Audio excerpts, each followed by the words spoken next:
Bom, pessoal, agora a gente vai falar a respeito dos ritmos iniciais, tá? Então vamos lá. A gente tem três tipos de ritmos iniciais: os téticos, os acéfalos e os anacrúsicos ou anacrústicos, dá na mesma, tá? Quando que o meu ritmo é tético, né? Diz a teoria lá. É tético quando eu tenho um compasso completo e inicia-se no tempo forte, no tempo 1, tá? É tético. Então, nesse caso, não vale nem muito a pena ficar perdendo tempo com explicação, porque não tem o que se explicar. Se eu tiver um compasso completo, ele é tético. Então, a gente tem um exemplo aqui, ó. Eu tenho um compasso quaternário, né? A minha unidade de tempo é a semínima. Eu tenho que ter 4 semínimas ou figuras equivalentes para me poder preencher os compassos. Então aqui eu tenho, meu primeiro compasso tem uma mínima, depois duas semínimas. 2 mais um dá 4. Então esse aqui é tético, porque eu tenho o compasso completo. E além disso eu inicio a música no tempo forte. Beleza? Quando é que ele é acéfalo? Diz a minha teoria que ele é acéfalo quando inicia-se no contratempo, né? E o compasso tem que ter mais que a metade, no caso do binário e do quaternário, e mais de 2/3 no caso do ternário, beleza? Porque o ternário é ímpar, né? Então vamos analisar aqui meu segundo exemplo, no 208. Eu peguei o iniciozinho aqui, né? Então vamos lá, eu tenho aqui um compasso binário, 2 por 2, que é igual a C cortado, tá? Mesma coisa. Aonde a minha unidade de tempo, nesse caso, é a mínima. Ou seja, cada semínima vale meio tempo. Então eu inicio esse compasso aqui com 1 tempo e meio. Se eu somar todas as três notas aqui, dá 1 tempo e meio, certo? 1 tempo e meio é mais que a metade do compasso, que o compasso é 2 tempos, certo? Então metade de 2 é 1, eu tenho 1 tempo e meio, então eu tenho mais que a metade do compasso. Mas irmão, você falou que tem que iniciar com contratempo. Sim, tem que iniciar com contratempo. Só que nesse caso aqui, quando a gente pensa em contratempo, a gente já enxerga a pausa lá no tempo forte, né? E aqui eu só tenho nota no tempo fraco, a pausa não está escrita, né? Mas subentende-se que ela está aqui. E que esse compasso aqui ele está completo também, tá? Então é outro detalhe, os compassos acéfalos eles são completos também, por pausas, mas são completos, beleza? É diferente daqui que são completos por figuras positivas, aqueles são completos por pausa. Ah, mas a pausa não está escrita. Mas se eu tiver mais que a metade do compasso, eu subentendo que o compasso é completo e o que está faltando aqui são pausas, beleza? Então nesse caso aqui ele é acéfalo, tá? Acéfalo ou decapitado, tá bom? E o terceiro exemplo aqui, né, é o anacrúsico ou anacrústico, tá? Alguns livros dizem anacrúsico, outros dizem anacrústico, os dois tá certo, beleza? Então quando é que eu tenho um ritmo inicial anacrúsico? Eu tenho um ritmo inicial anacrúsico quando o meu compasso está incompleto, quando eu tenho metade ou menos que a metade, no caso do binário e do quaternário, e menos, metade ou menos, né, que 2/3 do compasso ternário. Beleza? Então, e outra, inicia-se no tempo fraco, tá? Lógico, se ele está incompleto, né? Vamos pensar que o tempo forte sempre é o tempo 1. Então, se ele inicia-se fora do tempo 1, a gente já tem que imaginar que ele inicia no tempo fraco, tá bom? Então, vamos pegar aqui o exemplo do hino 92, né? Eu tenho aqui ó, um compasso quaternário, 4 por 4, igual ao de cima, onde a minha unidade de tempo é uma semínima, tá? Ou seja, a figura que vale um tempo é a semínima. E antes aqui da minha barra de compasso, eu só tenho uma semínima. Ou seja, eu só tenho um tempo antes da minha barra de compasso, né? Então, isso aí já me indica que esse compasso é anacrúsico, tá? Anacrúsico ou anacrústico. As duas maneiras estão corretas. Beleza, pessoal? Agora, uma coisa que é importante a gente entender, né? Por que eu tenho que estudar esse negócio chato aí de acéfalo, de anacrúsico e coisa e tal? Porque, gente, a poesia, ela está totalmente atrelada, ela está ligada, né, à melodia. Então, por exemplo, a gente já viu que na poesia eu tenho as acentuações métricas das palavras, né? Eu tenho palavra que é acentuada no primeiro tempo, na primeira parte da palavra, na primeira sílaba, melhor dizendo, né? Tem palavra que é acentuada na segunda sílaba, na terceira e assim por diante, tá? Então vamos analisar aqui a poesia junto com a melodia, né? Então eu tenho aqui, ó, luz aos meus pés é tua, né? No caso aqui é tua sã palavra. Então eu tenho a palavra luz, que é uma palavra monossílaba, né? Ou seja, é uma palavra que não se divide, ela só tem uma sílaba, tá? E, lógico, essa sílaba é acentuada, luz, né? Então aonde que tá? Tá no primeiro tempo. Depois aonde que eu tenho outra acentuação aqui? Nos pés, tá? Pés, que também é uma monossílaba, também não se divide, tá? E ela está onde? Ela está aqui no primeiro tempo também, entenderam? Então se eu for tocar, eu devo tocar luz aos meus pés, tá? Eu tenho que acentuar o luz e aos pés, certo? Lógico que essa acentuação é natural, a gente já comentou lá atrás como que deve ser feita, tá? Eu não vou forçar, mas eu tenho que acentuar, beleza? Agora aqui no segundo exemplo aqui, eu tenho a palavra conserva a paz, né?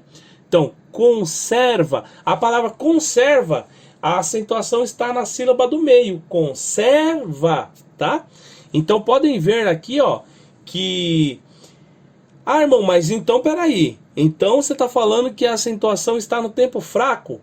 Não, gente, porque quando a gente subdivide o tempo, né, a primeira parte do tempo é forte e a segunda parte é fraca, né? A gente já aprendeu isso também na subdivisão. Então aqui está subdividido em três partes, né, o meu tempo, né? Então tem aqui conserva, a palavra está subdividida em três notas, né? Então a parte forte da palavra coincidiu exatamente com a parte com a parte forte do segundo tempo, certo?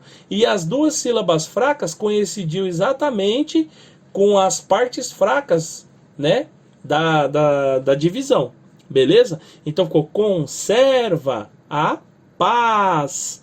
Aí a paz, que é uma monossílaba forte também, caiu aqui no primeiro tempo, beleza? Então é isso, gente. Eu acredito que está dando para vocês entenderem o que eu estou dizendo. Agora aqui o caso principal, tá? Que é o anacrúsico, né? Acontece muito erro, porque o pessoal costuma acentuar o anacruse, né? Aonde não tem que acentuar, acentua o tempo fraco, né? Então tem hinos que iniciam como esse aqui mesmo, né? O Santo Evangelho, né? Então, o que acontece? Se eu acentuar, vamos pensar na sílaba, na letra O, né? Na letra O. Essa letra aqui, a gente conhece ela como O, né? O, vocês observam que ele não soa forte, né? Para soar forte, eu tenho que fazer o quê? Colocar um acento agudo aqui. Aí essa sílaba vira O, de vó, né? Vó. Então, eu preciso colocar um acento agudo aqui para poder transformar esse O aqui numa letra forte, né? Então eu tenho que tocar assim, o santo, a palavra santo, né? A parte forte está na primeira sílaba. Então pode ver que coincide certinho com o tempo forte, ó. O santo evangelho, tá? O santo evangelho. Tá certo, gente? Observaram como que eu tenho que tocar? Agora se eu começar a tocar forte aqui, ó santo, fica errado, entendeu? Então tem que tocar do jeitinho que tá. Se for na cruz, que eu tenho que tocar fraco essa primeira nota aqui, porque ela tá no tempo fraco. Então essa é a importância da gente fazer esse estudo para a gente poder entender, tá? Não adianta nada eu decorar que tético tem que começar no tempo forte, que acéfalo começa com contratempo e que o anacruz começa no tempo fraco, compasso menos que a metade. Não adianta eu decorar nada se eu não entender essa questão aqui. Beleza, gente? É isso aí. Bom, pessoal, vamos aproveitar essa explicação para relembrar um outro assunto, tá? Falamos de ritmos iniciais, que está no início, né? Então vamos falar das terminações de frases, né? Relembrar esse assunto aí. Então eu tenho dois tipos de terminações, né? As masculinas e as femininas, tá? Então vamos observar aqui. Vamos pegar aqui o fim da minha frase, né? Eu sei que a nossa frase aqui ela está separada pela vírgula. Então eu tenho aqui o fim dessa frase aqui, vou analisar se ela é masculina ou feminina. Quando é que ela é masculina? Quando a minha última nota da frase ela está no tempo 1, no tempo forte, tá bom? Então se tiver no tempo 1, vejam que essa teoria ela acompanha a teoria do ritmo inicial, do tético, né? Só é tético quando eu inicio no tempo 1, no compasso completo. Só é masculino quando eu termino no tempo 1, tá? Não é no tempo 3. O tempo 3 ele é meio forte, tudo bem e tal, mas só é quando inicia no tempo 1. Então, nesse caso aqui, a gente vai observar que a minha frase aqui, ó, né?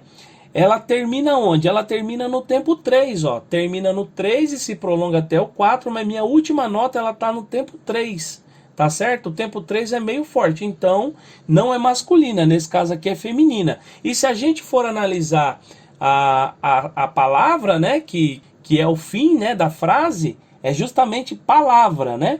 Então tem aqui, ó, pá, tá no quarto tempo do compasso anterior, lá, que é o tempo forte, tá no tempo 1 e 2, e o vrá, que no caso é fraco, né? Tá no 3 e no 4, entendeu? Então, palavra. Se a frase terminasse no lá, aqui, seria masculino, tá bom? Vamos ver o segundo exemplo aqui.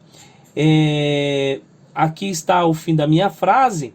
Aí eu tenho uma nota aqui grafada no na primeira parte do primeiro tempo, né? Lembrando que aqui cada cada semínima vai valer meio tempo. A minha última nota ela está na primeira parte do tempo 1. Porém, essa nota aqui ela está agregada com a nota lá do compasso anterior. Ela é uma ligadura de valor, tá? Então, nesse caso aqui, por ser uma ligadura de valor, ela é feminino também. Se a gente até analisar a poesia aqui, ó, alma, né? É feminino. Agora, se não tivesse a ligadura, daí sim, daí seria masculino. Então, nesse caso aqui é feminino também. Vamos ver aqui o terceiro exemplo. Então, aqui eu tenho, eu tenho aqui essa terminação aqui, que ela está no terceiro tempo, seria feminino também. E tem essa outra terminação aqui, ó. Ó que interessante. Aqui sim. Aqui, ó, a minha última nota é uma nota de 3 tempos, né? É uma figura de 3 tempos. Porém, essa figura ela se iniciou no tempo forte, tá? Então, nesse caso aqui é masculino. Nesse caso aqui é masculino. Nesse aqui é feminino. Nesse aqui é feminino também, tá? Porque eu tenho a ligadura aqui. Agora, se eu não tivesse a ligadura, seria masculino, tá certo? Porque minha última nota estaria aqui no tempo forte. Beleza, gente? Muito bom, pessoal. Agora a gente vai falar a respeito de ligaduras e pontos de aumento, tá? Vamos começar pelas ligaduras. O que é ligadura? Vamos relembrar, tá? Então eu estou estudando. Eu encontrei essa ligadura aqui. Tá? Primeiramente, eu tenho que lembrar o que é ligadura. Ligadura são linhas curvas colocadas acima ou abaixo das figuras e servem para unir os sons. Tanto pode ser unir as cabeças como as hastes, tá, gente? Tanto faz, tá bom? Pronto, relembrei o que é ligadura. Agora eu vou analisar que tipo de ligadura que eu tenho aqui, tá certo? Então vamos lá, são 3 tipos de ligadura, eu coloquei os 3 exemplos aqui. Nós temos então a ligadura de valor. O que é a ligadura de valor? Ela une notas de mesma altura. Apesar do nome ser valor, vamos pensar que valor na música é a duração, tá? E altura é a posição em que a nota se encontra aqui no pentagrama, tá? Ela pode ser aguda, média ou grave, né? Então ela tem que estar na mesma altura. Não necessariamente ela precisa ser da mesma duração, tá certo? Então, ligadura de valor ela une figuras de mesma altura, tá certo? Muito bem. Então aqui, ó, eu tenho esse Fá que vale 2 tempos, junto com esse outro Fá que vale meio tempo, e estão unidas. O que a ligadura de valor faz? Ela agrega valor, ela soma, né, esses valores. Então aqui passa a valer 2 tempos e meio, tá certo? Eu poderia ter uma ligadura de valor aqui unindo essas 3 notas aqui? Poderia, tá? A ligadura de valor não define quantas notas ela pode unir. O que importa é que seja da mesma altura, beleza? Depois eu tenho outro tipo de ligadura, que é a ligadura de portamento, tá, pessoal? Ligadura de portamento, ó, vamos nos ater ao MTS, tá? O MTS diz que ligadura de portamento, ela é a ligadura que une duas notas, lá tá bem frisado, duas notas de alturas diferentes, ok? Duas notas de alturas diferentes. Então aqui, ó, eu tenho um Lá e tenho um Fá. Depois eu tenho um Fá e tenho um Ré, tá? Então aqui eu tenho duas ligaduras de portamento, tá bom? O que acontece aqui? Esse som ele tá mais alto e ele vai descer pro grave, sem articulação, tá certo? Quando eu tô tocando uma ligadura eu não posso articular. Beleza, gente? Então tem a figura de valor e a figura de portamento. E agora tem o terceiro modelo, né? Que é a ligadura de fraseado. Diz lá que no MTS que a ligadura de fraseado ela une diversas notas, une compassos, ela mostra para mim as frases e as semifrases, né? Ela serve também para ligar frases e semifrases, separar, né? Então por que eu disse que nós vamos nos ater ao MTS? Porque em alguns livros de teoria, esse tipo de ligadura aqui, ele é considerado ligadura de portamento, tá? Na verdade, a gente tem até o livro do professor Burrell Med, né? Que ele nem considera essa ligadura aqui como portamento, e sim como ligadura de expressão, tá? Lá tá escrito que o fraseado, a ligadura de fraseado, é só para separar as frases, tá bom? Igual a gente vê nos métodos musicais aí, né? Então, lá diz que isso aqui é ligadura de expressão. Mas como o MTS deixa claro que portamento é só duas notas de alturas diferentes, então o que passa de duas, né, é fraseado. Concordam? Né? O que passa de duas é fraseado. Então a gente vai manter o que está escrito no MTS, que afinal o MTS é o nosso material de estudo. Beleza, gente? Muito bem. Dito isso, a gente vai partir agora para o ponto de aumento. Ponto de aumento, vamos relembrar. É um pontinho colocado à direita da cabeça da nota, né? Tá aqui, ó. E ele serve para aumentar o valor da nota, tá? Nós temos até 3 tipos de ponto de aumento. Ponto de aumento simples, que é um ponto, que é esse aqui. A gente tem o ponto de aumento duplo e temos o ponto de aumento triplo. Como é que funciona? O primeiro ponto, que é o ponto simples, ele aumenta metade do valor da figura que ele está pontuando, certo?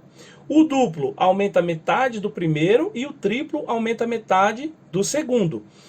Essa teoria a gente não pode esquecer, porque aparece em métodos, enfim.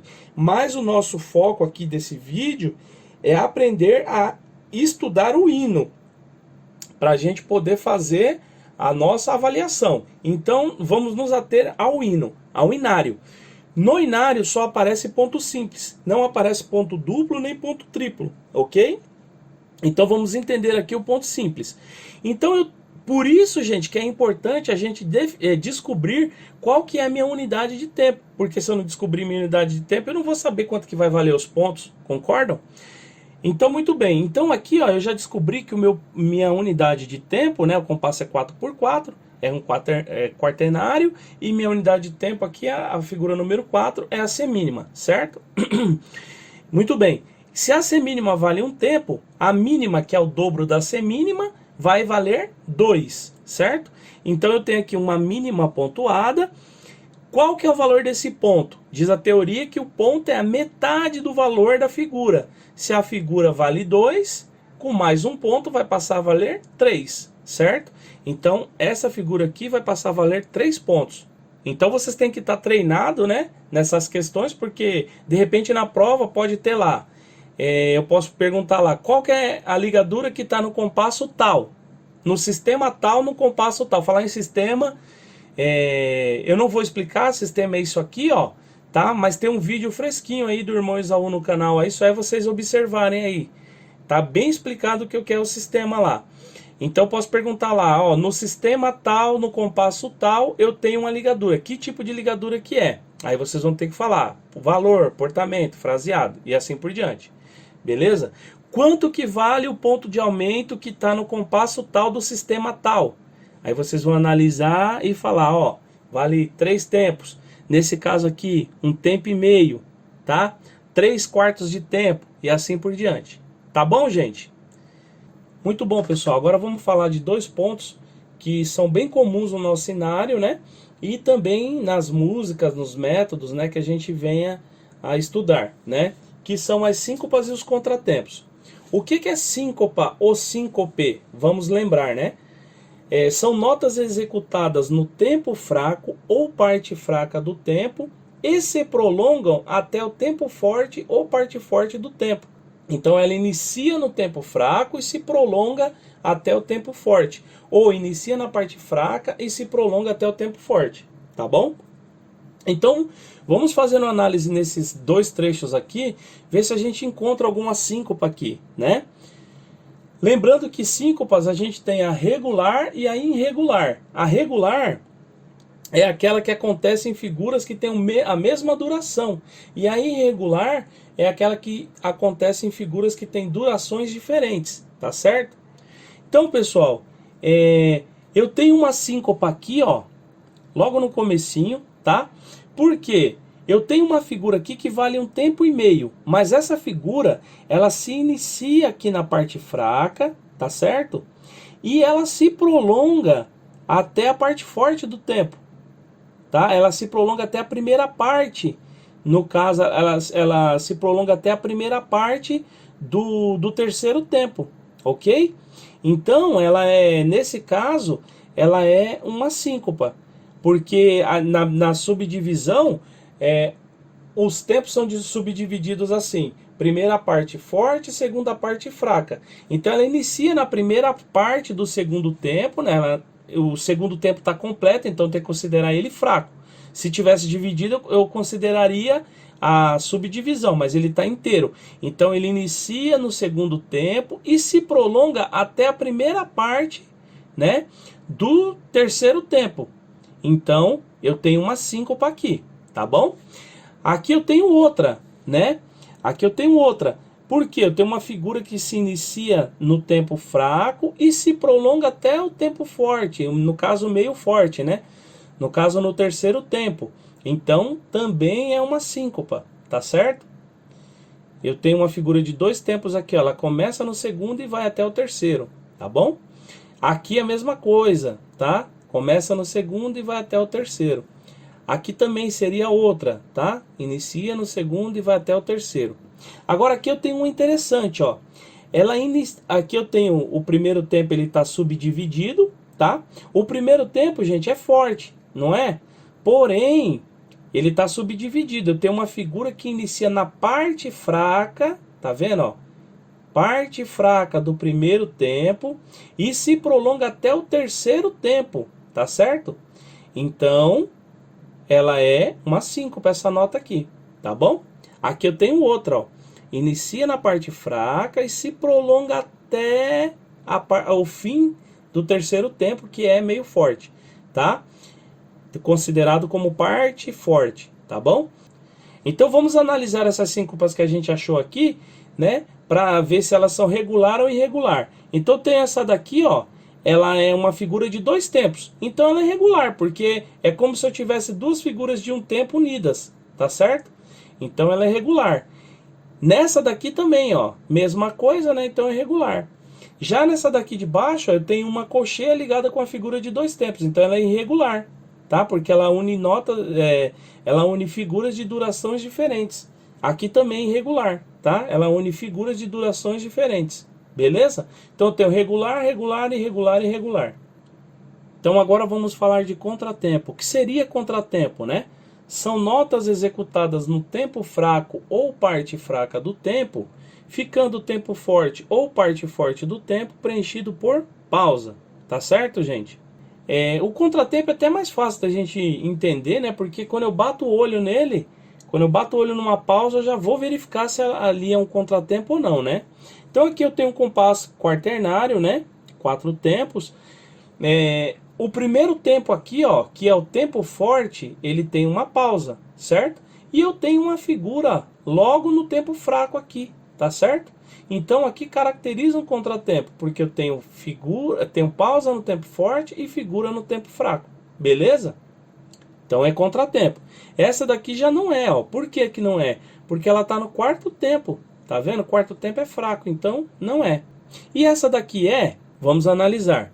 Então diz lá, contratempos são notas executadas no tempo fraco ou na parte fraca do tempo, ficando o tempo forte ou parte forte do tempo preenchido por pausa, tá? Então vamos entender, quando eu tenho uma subdivisão, a primeira parte do tempo é forte e a segunda parte é fraca. Por isso que diz lá, parte forte, parte fraca. Quando eu tenho uma bissubdivisão, vamos imaginar que eu tenho um tempo dividido em 4. Isso é uma bissubdivisão. Então ele segue a acentuação métrica, né, dos compassos quaternários. Primeira parte do tempo forte, segunda parte fraca, terceira meio forte e última parte fraca, certo? Então aqui é o que a gente tem. A gente sabe que eu tenho aqui uma figura que representa uma cocheia pontuada, né? Nesse caso, nessa forma de compasso que é quaternário, né, que é 4x4, essa figura aqui ela tem 3/4 de tempo. Então eu teria 3/4 de tempo de pausa, seguido de uma figura de 1/4 de tempo. Essa figura aqui, ela está aparecendo, dividindo o tempo em 4, ela está aparecendo na quarta parte do tempo. A quarta parte, o quarto tempo, a gente sabe que ele é fraco. Então caracteriza o contratempo, porque eu tenho uma figura que preenche o primeiro, ela está no primeiro, no segundo e no terceiro tempo. Parte de tempo, né, melhor dizendo. Ela está na primeira, na segunda e na terceira parte do tempo. Primeira e terceira é forte, né? E depois eu tenho uma figura na quarta parte que é fraca. Então aqui também é um contratempo. Beleza, gente? Então eu tenho contratempo aqui, eu tenho contratempo aqui, tá certo? Eu tenho outro contratempo aqui e assim vai, tá bom? Muito bom, achando aqui mais uma questão, né? Que tem também abundantemente nos nossos hinos, né? E já vou aproveitar e falar de outra. Então eu tenho aqui as fermatas, tá?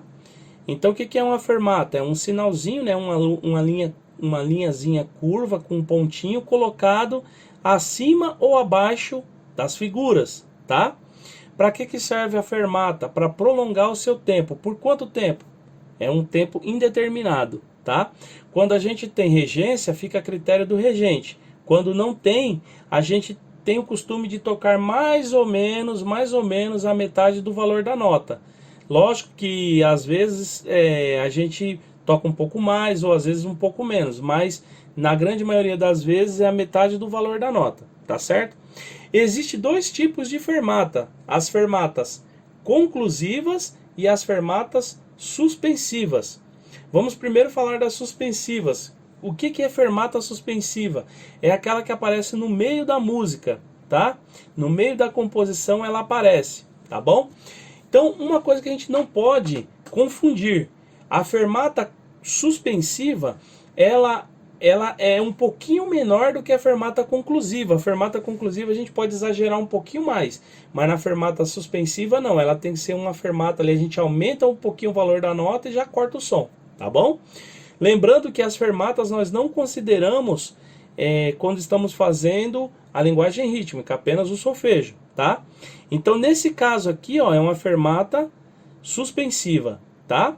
Agora a gente tem essa outra fermata aqui, ó, que também está no meio da música, ela não está no fim da música, tá certo? Ela é conclusiva ou suspensiva, né? Muitos diriam que é suspensiva, porém ela é conclusiva. Por que ela é conclusiva, gente?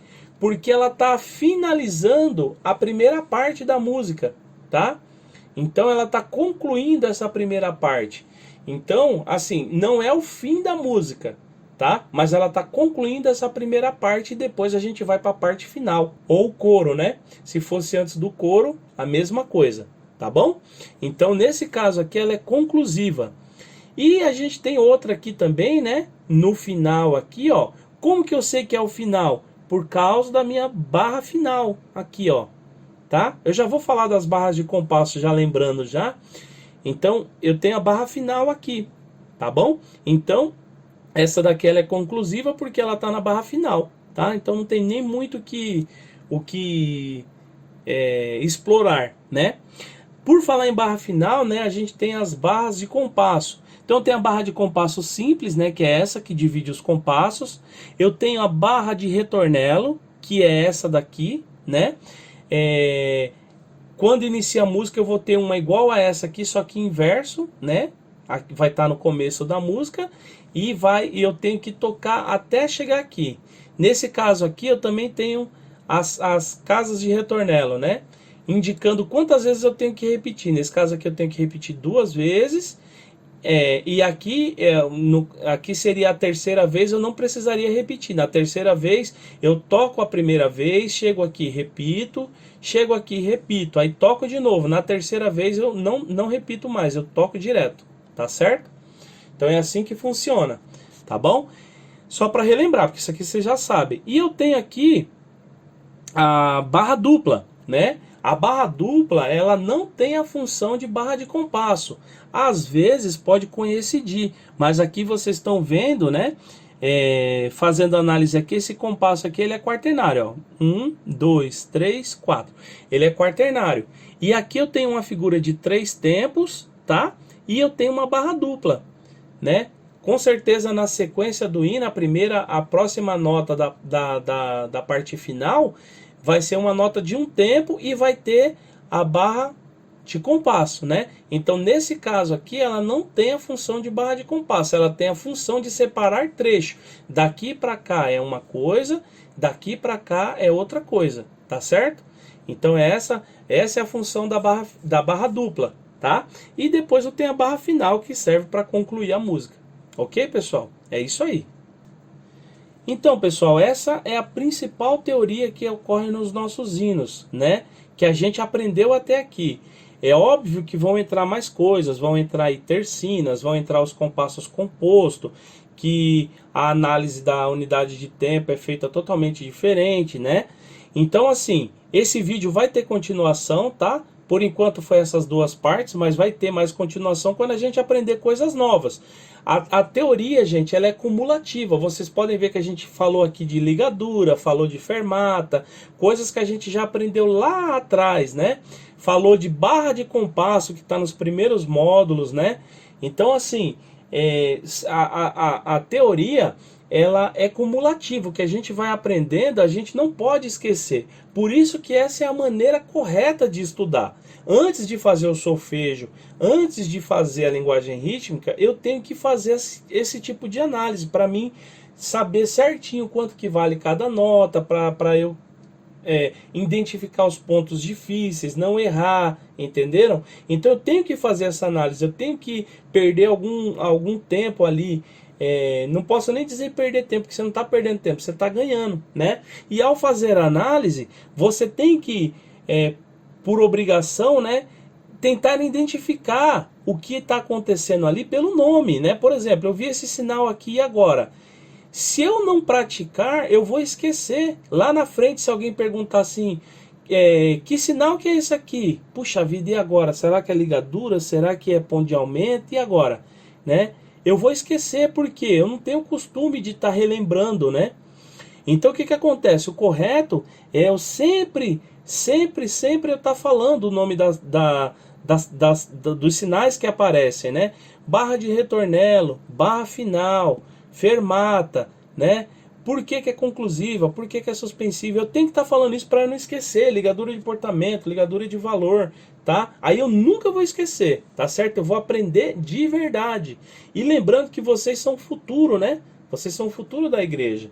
Vocês são os futuros encarregados, os futuros músicos, os futuros instrutores. Então vocês têm que estar bem mais preparados do que nós estamos agora, tá bom?